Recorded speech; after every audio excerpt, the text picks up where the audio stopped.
Hi, it's Drew and Terry Edwards here, and again, welcome to this broadcast. Now, one of the recruitment and search managers come to us when they want to know how to increase their profits and grow their business, and one of sort of the key philosophies that we teach and we help them with is around specialization and going after a particular niche, becoming the leading player in that particular space, becoming known for filling a particular type of role or filling roles in a particular industry sector.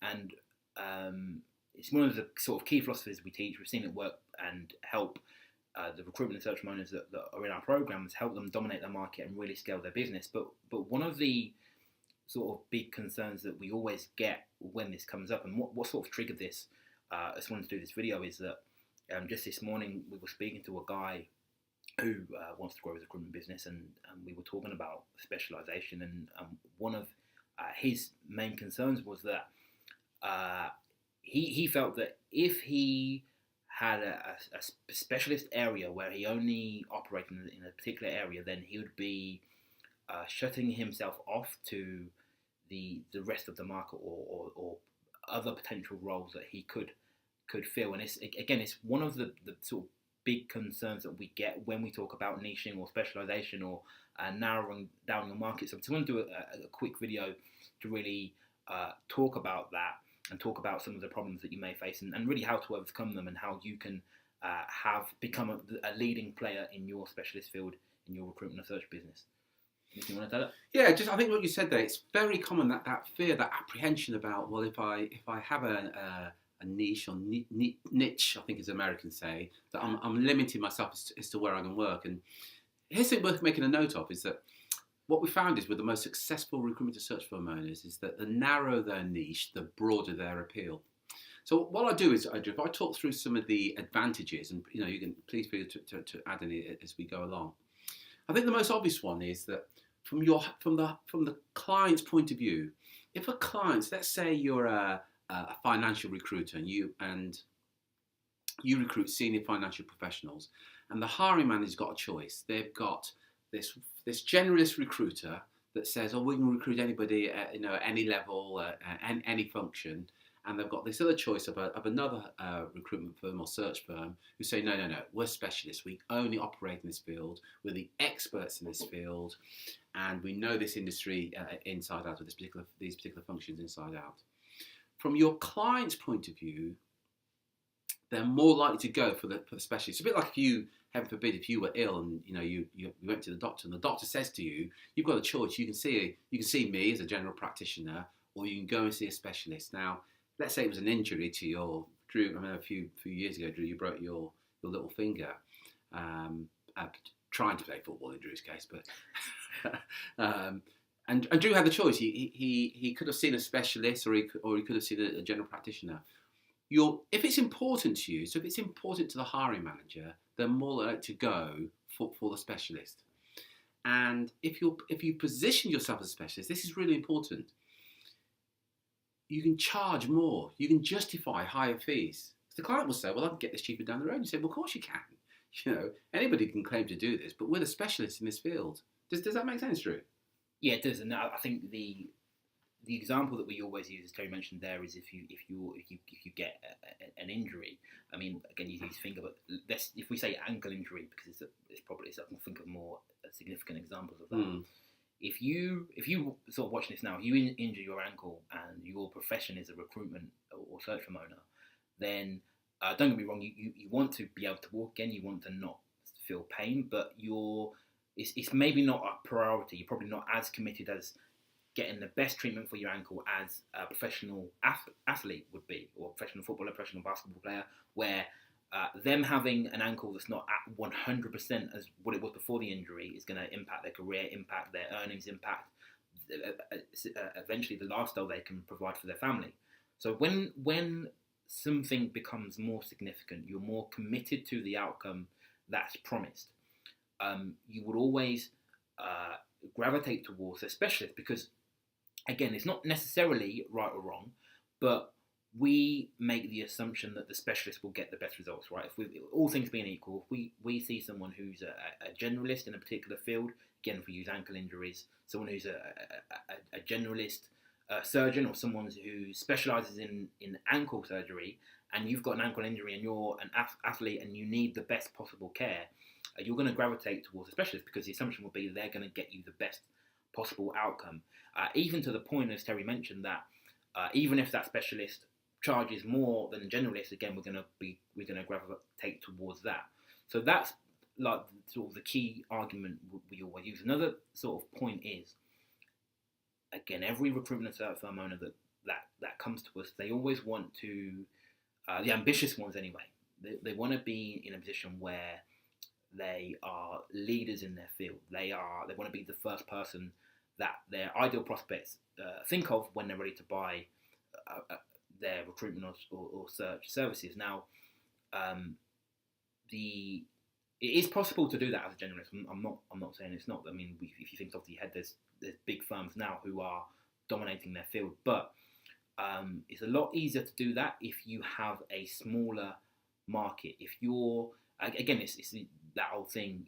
You want to be a big fish in a small pond rather than a small fish in a big pond. And the same works for your recruitment and search services.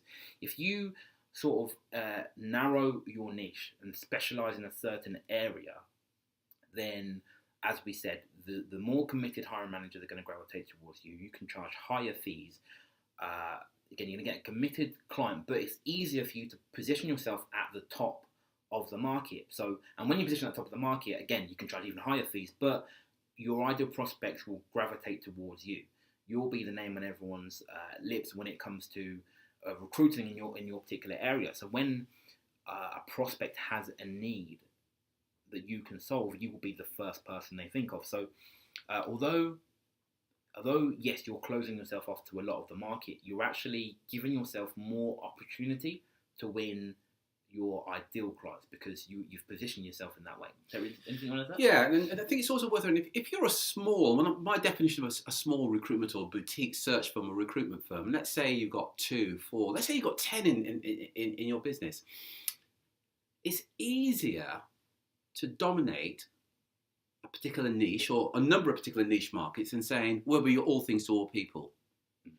For example, let's say you're a solo recruiter, and you say to your potential clients, we'll recruit everything. I actually spoke to him, I mentioned to Drew the other day, I spoke to a chap called Chris, and I said, what type of recruitment do you do? He said, we do everything. So we recruit blue collar people and also recruit chief executives. Now that was his claim.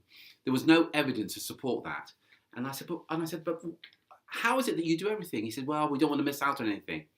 But by him positioning himself like that, he's ended up being nothing to nobody. So you can't claim to be an expert for every particular market and every particular level. And this particular guy, Chris, he only employs 3 people, and he's claimed that he can do anything, by the way, internationally as well. But let's say you said, okay, I'm going to target dog groomers, and I'm going to be the leading expert for dog groomers in the whole of Northern Europe, as an example. Now, it's so much easier now to communicate that message to dog groomers about the senior level appointments that you're going to do for dog groomers. When you communicate to them, you can say things like, attention, are you a dog groomer frustrated by the poor quality of candidates that you're seeing right now? Blah, blah, blah. So it's so much easier, rather than writing or reaching out to a potential client and say, yeah, we do everything. What are you looking for? And I think a big thing as well, it's about credibility. One of the reasons that clients won't buy from you right now, because at some level, they're not convinced. At some level, they don't trust you and you haven't got that credibility. You're less likely to have that credibility if you're trying to say, yeah, we do everything for everybody. We understand your market. Yeah, and we understand that market. You're damaging your credibility by trying to be all things to all people. Now, I want to put your mind at rest, because often at this point, people are hyperventilating, saying, yeah, but I don't want to miss out. You can operate in more than one niche. Let's be absolutely clear. You can operate in more than one niche. So you might have a recruiter that's very good in, let's say, in retail IT. You might have another one that's great in logistics positions for distribution companies. So you can have more than one niche. But I'll repeat this. The narrower your niche, the broader your appeal. Yeah. The narrower your niche, the more the easiest is to position yourself as an expert. Drew? Yeah, and I think as well, sort of one of the concerns that people have. So one of the other benefits, should I say, of having a niche is that your marketing becomes easier, right? So obviously you've got a smaller market as well, so they're easier to target. It's easier to sort of focus on that smaller segment of people, but also as well, like effective marketing for you to get your clients to want to buy from you above somebody else. One of the things you need to do is you need to tap into their fears, you need to tap into their insecurities, you need to tap into their wants and their aspirations. What do they want from a recruitment service? When you're saying you're all things to all people, and you're saying that you operate in IT, but you also operate with dog groomers, right? They've got very different needs, they've got very different wants, very different demands. So when you're speaking on a public forum, so it could be on LinkedIn post, an email, whatever, when you're putting your message out there to the market, what happens is you dilute your message, right? The narrower your niche is, you can make your message really potent and really tap into the wants, needs, and desires of your ideal clients. When you do that effectively, again, your marketing becomes easier. You draw more of your dream clients towards you. When you position yourself as a generalist, all you end up doing is, and it's not to say you can't grow a successful business like that. You definitely can, and there's plenty of people that have. But if you're a smaller firm, all you end up doing is you end up attracting hiring managers that one, aren't committed to filling the role with the best possible person. If you're a good recruiter, if you're a good recruiter, you're good at what you do, and part of your skill that you've worked on is your ability to deliver the best possible candidates, and you really should only be wanting to work with hiring managers who want the same thing. Otherwise, you're really just wasting your time. If you're a generalist, you're attracting people who aren't committed to filling the best person. They just want someone in to fill the role, and again, those people are never willing to pay a premium fee, and you end up attracting price buyers as well. So, you still get clients, but you get the ones who they've used you because you're the cheaper option rather than because you're the best option. Very good point. Very good point.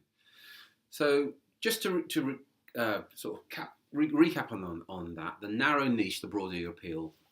The more defined your niche is, the easier it is to communicate to that niche. It's easier to position yourself as the authority in that niche. I want to repeat, you can have more than one niche. And what that means is then that you can get more business. You can be the big fish in the small pond, which ultimately means that you're going to get more business. You can be able to position yourself as the authority. You can position yourself as the expert in that particular niche, whatever that niche is. So we've just briefly gone over that.